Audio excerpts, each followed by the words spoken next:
Hello church మార్కెట్‌లో మనకి Bibles చాలా వెర్షన్స్‌లోన, చాలా సైజెస్‌లోన, అలాగే చాలా కలర్స్‌లో అంటే రెడ్ కలర్ ఎడిషనా, బ్లాక్ కలర్ ఎడిషన్ అనేటటువంటి విధాలుగా మల్టిపుల్ బైబిల్స్ ఉన్నాయన్నమాట. ఈరోజు కొన్ని మనం బ్రాడర్‌గా చూసే ప్రయత్నం చేద్దాము.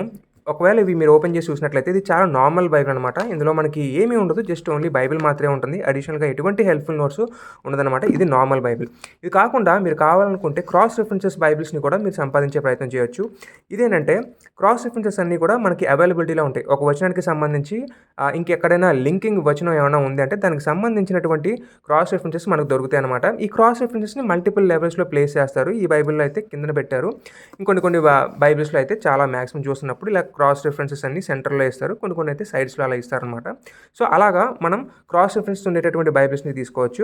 అలా కాకుండా మీరు జర్నలింగ్ చేసుకోవడానికి ఉపయోగిస్తాము అనుకున్నట్లయితే ఇక్కడ మనకి జర్నలింగ్ బైబిల్స్ కూడా మనకి అవైలబిలిటీలో ఉన్నాయి. వీటి గురించి మనం మల్టిపుల్ టైమ్స్ మాట్లాడుకుంటూ వచ్చాం కాబట్టి మళ్ళీ ప్రత్యేకంగా మాట్లాడాల్సిన పని లేదని నా ఫీలింగ్ అనమాట. సో, ఇక్కడ చూస్తున్నట్లయితే మీకు చాలా స్పేస్ అవైలబిలిటీలో ఉంటది కాబట్టి మీకు నచ్చినయన్నీ మీరు రాసుకొని మీ ఓన్ కామెంటరీని మీరు బిల్డ్ చేసుకోవచ్చు.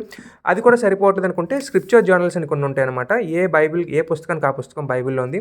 ఇలా మనకి విడివిడిగా ఉంటాయన్నమాట. సో, ఒకవైపు స్క్రిప్చర్ ఉంటుంది. ఒకవైపు ఖాళీగా ఉంటుంది. ఇలా మాత్రమే కాదు ఈవెన్ స్టడీ బైబిల్స్ కూడా ఆ మాటకొస్తే ఇటువైపు మొత్తం స్క్రిప్చర్ ఉండి, ఇటువైపు అంతా ఖాళీగా ఉండేటటువంటి జర్నల్ బైబిల్స్ కూడా మన దగ్గర ఉంటాయన్నమాట. సారీ దాన్ని స్టడీ బైబిల్ అన్నాను. అది జర్నలింగ్ బైబిల్.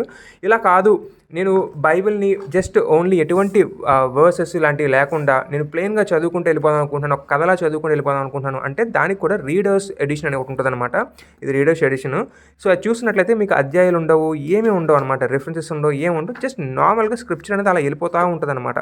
సో, అలా మీరు ఒక బుక్‌ని బుక్ లాగా మీరు ఫినిష్ చేయగలగడానికి ఒక అవకాశం దొరుకుతుంది. సో, మీరు డిస్ట్రాక్షన్ అవ్వకుండా ఉండడానికి మీకు ఇది హెల్ప్ చేస్తుందనమాట. సో, ఇవి కూడా మల్టిపుల్ వెర్షన్స్‌లో మనకి అవైలబిలిటీలో ఉంటాయి. ఇది కాదు నేను గ్రీక్‌లో డైరెక్ట్‌గా చదివేస్తాను న్యూ టెస్టమెంట్ అనుకుంటే ఈవెన్ గ్రీక్ వెర్షన్స్ కూడా మనకి అవైలబిలిటీలో ఉన్నాయి. ఇది యూబీఎస్ 5ని బేస్ చేసుకొని వచ్చినటువంటి గ్రీక్ న్యూ టెస్టమెంట్ అనమాట. మొత్తం గ్రీక్‌లో ఇక్కడ ఉంటుంది. అండ్ దెన్ కావాల్సినటువంటి టెక్స్చువల్ నోట్స్ అనేది కింద ఉంటుంది. సో, మీరు ఇలాగా బ్రాడ్‌గా చాలా రకాల అయినటువంటి బైబిల్స్ ఉన్నాయి. వాటిని మీరు తెలుసుకొని మీకు నచ్చినటువంటిది మీరు కొనుక్కోవడం అనేది చాలా ఉత్తమం.